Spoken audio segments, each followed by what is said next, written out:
Alors bonjour Spémat, alors on reprend le chapitre fonction exponentielle, on avait terminé l'introduction, on avait vu plein de situations du réel où on peut rencontrer des fonctions exponentielles, hein, et donc maintenant on va s'intéresser, on avait vu la définition de la fonction exponentielle qui reprenait l'idée que la dérivée de la fonction, bah, elle est un peu égale ou proportionnelle à la fonction, et on avait dit la fonction exponentielle, la vraie, c'est celle qui sera égale à sa fonction, donc f' égale f et qui vérifie f de 0 égale 1. Donc c'est parti, on attaque le grand 2, définition et propriété algébrique de la fonction exponentielle. Donc petit 1, la fonction exponentielle, et donc la définition, c'est celle-ci. Alors, c'est une définition propriété. Donc il existe une fonction f et une seule, définie et dérivable sur grand R, donc pour tout l'ensemble des réels, et telle que pour tout réel x, f' de x égale f de x, et en plus f de 0 égale 1. Cette fonction est appelée fonction exponentielle et est notée, on la note comme ça, exp, qui est la fonction qui à x associe exp de x. Alors, une petite remarque déjà, c'est que l'existence, vous voyez, il existe une fonction f et une seule. Donc en fait, il y a deux choses qui sont en plus de la définition, qui relèvent plus d'une propriété. Donc l'existence de cette fonction-là, elle va être admise. On va pouvoir se convaincre, ça sera un approfondissement pour ceux qui veulent aller plus loin, de son existence en essayant de tracer la fonction à partir de la définition grâce à ce qu'on appellera la méthode Euler. Donc ça, ce sera un approfondissement, il sera sur le drive. Alors deuxièmement, par contre, la démonstration de l'unicité. Alors là, vous voyez, il y a deux cours. Il y a le cours fonction exponentielle avec démonstration, et il y a aussi le cours fonction exponentielle sans démonstration. Alors quand je regarde le grand 2, vous voyez là, il y a juste une remarque. La démonstration de l'unicité de cette fonction est un approfondissement. Donc là encore, c'est un approfondissement, la démo de l'unicité. Et donc là, le cours sans démo, on passe tout de suite à la suite. Avec la démo, bah, il y a la démonstration de l'unicité qui est quand même une démonstration assez costaud, où je ferai une vidéo pour la présenter pour ceux qui veulent aller plus loin, sachant qu'elle présente des raisonnements mathématiques très intéressants, parce qu'on joue à la fois sur la notion de dérivée pour démontrer des choses, et donc d'une manière que vous n'avez jamais faite encore, et en plus la démonstration de l'unicité d'un objet. Enfin, c'est une seule fonction qui vérifie ça.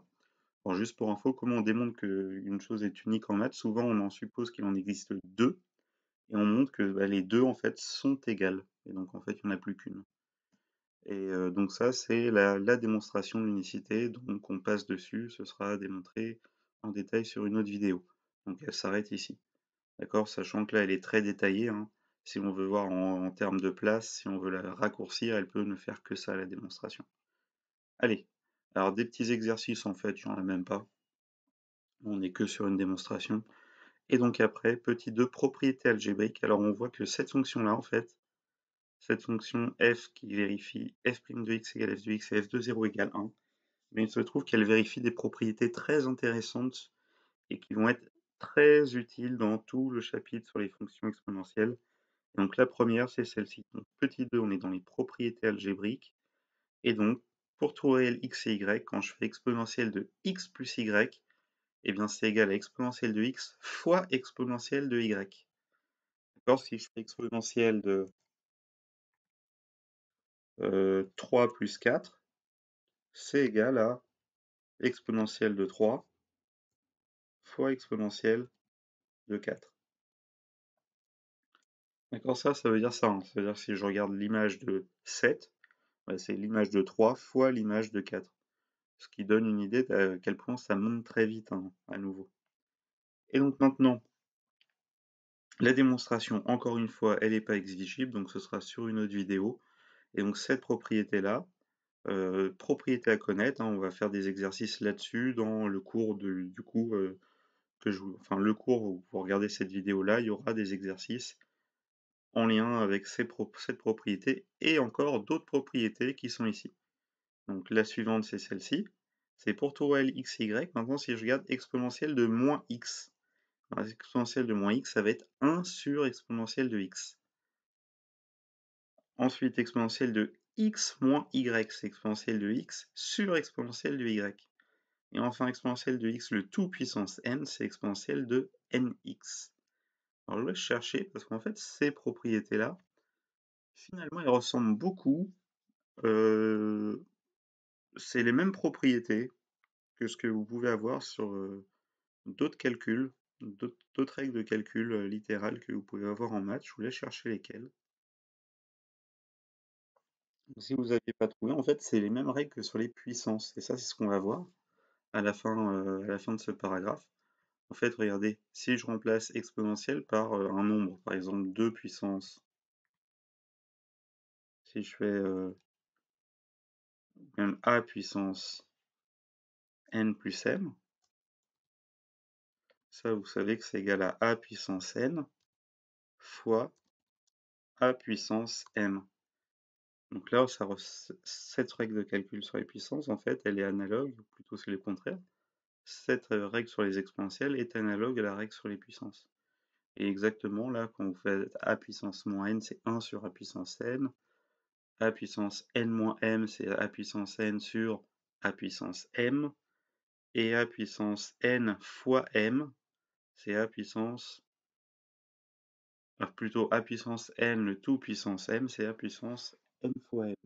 Donc en fait, on a comme ça vraiment une analogie entre la règle sur les exponentielles, les propriétés sur les exponentielles et les propriétés sur les puissances.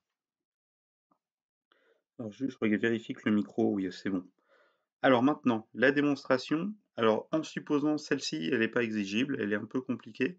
Alors si vous avez fait la démonstration tout à l'heure de l'unicité, ça reprend un peu le même genre d'idée, donc c'est vraiment pas mal si vous avez envie de prendre le coup, faire les démonstrations en plus, d'aller jusqu'au bout parce que petit à petit, vous allez vous habituer au genre de raisonnement qui était nouveau en début du chapitre et puis vous allez vraiment être capable de le maîtriser pour aller plus loin. Si on veut envisager maths experte ou des maths après le bac, c'est vraiment intéressant de s'entraîner à ce genre de démonstration dès la classe de première. Donc maintenant, si par contre, je vais juste vous présenter la démonstration au moins de celle-ci en supposant qu'on ait ce résultat, hein, que l'exponentielle de x plus y est égale à exponentielle de x fois exponentielle de y. Alors comment on démontre ce résultat à partir de ça? Alors, regardons. Si maintenant je remplace, je fais pas exponentielle de x plus y, mais exponentielle de x plus moins x. Bon bah ça me fait, d'après la propriété, ça me fait exponentielle de x fois exponentielle de moins x. Donc exponentielle de x fois exponentielle de moins x. Mais si je fais le calcul, bah ça me fait aussi exponentielle de 0. Alors, ça me fait exponentielle de 0, et ça c'est égal à 1. C'est égal à 1 parce que je vous rappelle, la fonction exponentielle, c'est la fonction qui vérifie f' égale f et f de 0 égale 1. Donc là, exponentielle de 0, c'est égal à 1. Donc 1, c'est aussi égal à exponentielle de x fois exponentielle de moins x. Donc après, voilà, j'ai cette égalité-là. Et donc si je mets l'exponentielle de x, je le divise par exponentielle de x, parce que là, c'est pas précisé, mais alors dans la démonstration de l'unicité, on voit que l'exponentielle ne s'annule jamais. Donc en fait, on sait qu'elle est différente de 0, cette valeur ici, donc on peut diviser par l'exponentielle, et donc on obtient exponentielle de moins x égale 1 sur exponentielle de x. Et donc on obtient le résultat de la propriété. Alors celui juste après, c'est à peu près la même chose, hein. Regardez, à chaque fois en fait on réutilise la propriété qu'on vient de démontrer, en tout cas pour celle-ci et celle-ci. Donc exponentielle, si je veux regarder, démontrer ce résultat, je fais exponentielle de x moins y. Donc exponentielle de x moins y, ça me fait exponentielle de, je peux voir ça, de x plus moins y. Comme ça, je peux appliquer la propriété tout là-haut, celle-ci. Donc ça me fait exponentielle de x fois exponentielle de moins y.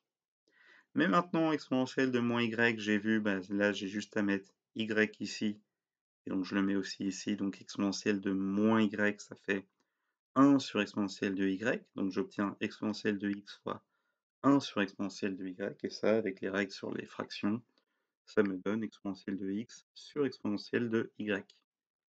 Et donc j'obtiens le résultat de cette propriété. Alors celle-ci, par contre, en classe de première, on peut juste faire avec les 3 petits points. En principe, il faut faire raisonnement par récurrence, on pourra pas le faire. Mais en fait, l'idée, c'est que vous avez ici, quand on regarde bien, c'est le nombre exponentiel de x qui est à la puissance n. D'accord? D'ailleurs, j'ai oublié de préciser, n est un entier.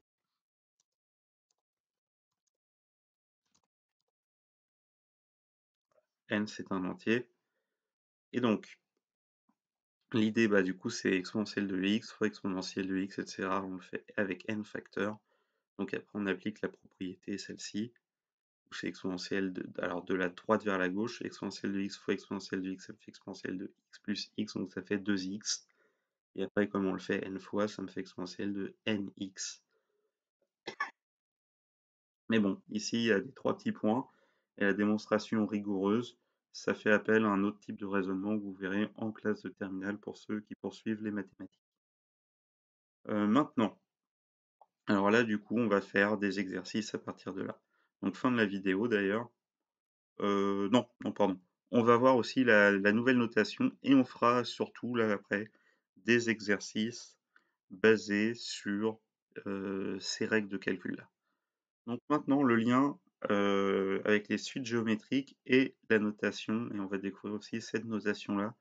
Et c'est pour ça que j'ai envie d'aller jusqu'ici, parce que c'est avec cette notation qu'on va faire les exercices, hein. Dans le livre, il n'y a pas d'exercice avec cette notation-là, qui est quand même, on l'utilise au début, mais après rapidement, on utilise cette notation qui est plus commode. Donc c'est parti. Alors une propriété, c'est que si vous regardez un réel A et une suite géométrique de termes général exponentielle de n fois A, où n est un entier, alors exponentielle de n fois A, c'est pareil que exponentielle, on l'a vu ici, exponentielle de, alors il faudrait mettre A à la place de x, et du coup c'est exponentielle de A puissance n, d'accord? Alors du coup la suite ici, c'est une suite géométrique, donc l'explication elle vient de là. C'est une suite géométrique de premier terme u0 égale 1 et de raison exponentielle de A. Et en effet, parce qu'ici, donc la démonstration aussi, je pense qu'elle est quand même nécessaire. Démonstration.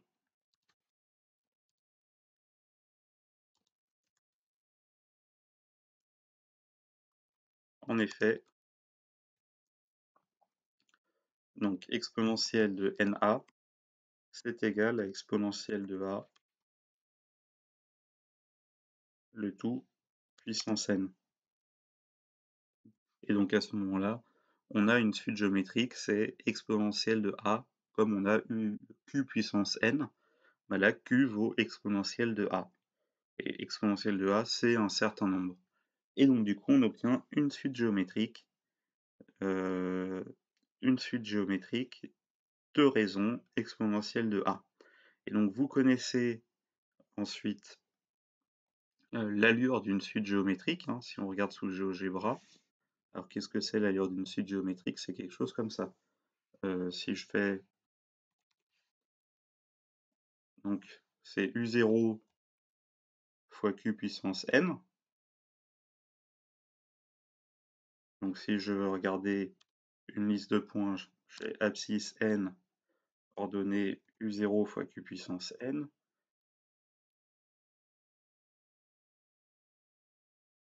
C'est parti. Et donc du coup, quand je fais ça, j'obtiens cette suite. Si Q est plus grand que 1, vous vous souvenez, ça devient quelque chose comme ça.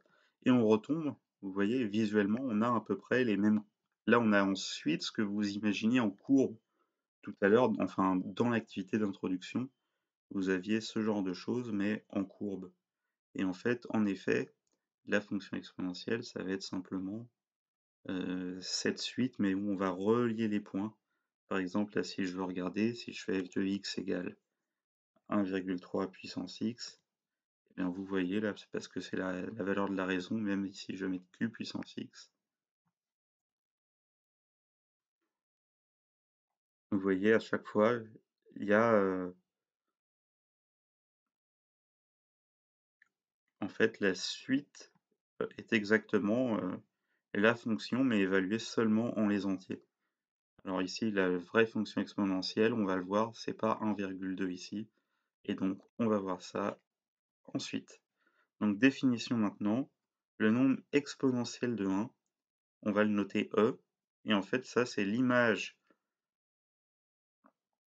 de la fonction de 1 par la fonction exponentielle et donc il y a une valeur approchée de ce nombre, c'est 2,718.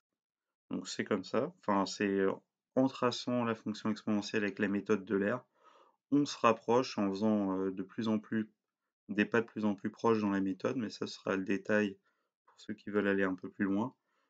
On trace la fonction et on se rapproche et on fait, des pas de plus en plus petits de cette valeur-là. Et donc maintenant, bah, alors si on note petit e au lieu de exponentielle de 1, alors regardez, si dans le paragraphe 3.2, donc on avait dit exponentielle de n, si j'écris exponentielle de n fois 1, vous savez, c'était exponentielle de nx, c'est égal à exponentielle de x, le tout puissance n. Donc maintenant, bah, si j'applique ma formule à exponentielle à x égale 1, j'obtiens ceci. Exponentielle de n, ça devient égal à exponentielle de 1, le tout puissance n, et exponentielle de 1, on a dit que c'était le nom qui vaut e. Donc du coup, c'est égal à e puissance n. Et cette notation-là, c'est celle qui va justifier, alors vous voyez ici, on ne fait que pour les nombres ici entiers, le n est entier, mais on va généraliser, on va étendre en fait cette notation-là aux nombres réels. La fonction exponentielle était définie pour les réels. Ici, les puissances, on les connaît que pour les entiers, mais comme on observe cette relation que exponentielle de 1, le tout puissance n, c'est égal à e puissance n, eh bien on va inventer une nouvelle notation qui généralise, c'est-à-dire on va s'autoriser le droit de mettre une puissance réelle ici. Et alors elle a de sens avec le e ici. Et e puissance x, qu'est-ce que c'est? C'est exponentielle de x. Donc c'est une nouvelle notation et ça va être celle qu'on utilise principalement.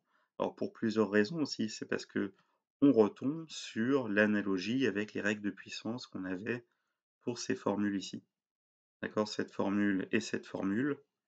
Donc on avait les règles de puissance des exponentielles qui ressemblaient, on l'a dit, aux règles de puissance. Et donc l'intérêt, c'est ça. C'est aussi, de rendre un ensemble un peu cohérent par rapport à des propriétés similaires entre plusieurs objets, ici les puissances et les exponentielles. Et donc remarque du coup, bah, c'est la notation qu'on va privilégier et je l'ai détaillé ici. Donc vous regarderez dans le cours, les propriétés exponentielles de x plus y égale exponentielle de x fois exponentielle de y peuvent se réécrire avec cette nouvelle notation. Donc exponentielle de x plus y, ça va être exponentielle de x fois exponentielle de y. Exponentielle de moins x égale 1 sur exponentielle de x. Exponentielle de x moins y, c'est exponentielle de x sur exponentielle de y. Et enfin exponentielle de x, le tout puissance n, c'est égal à, exponentielle de nx.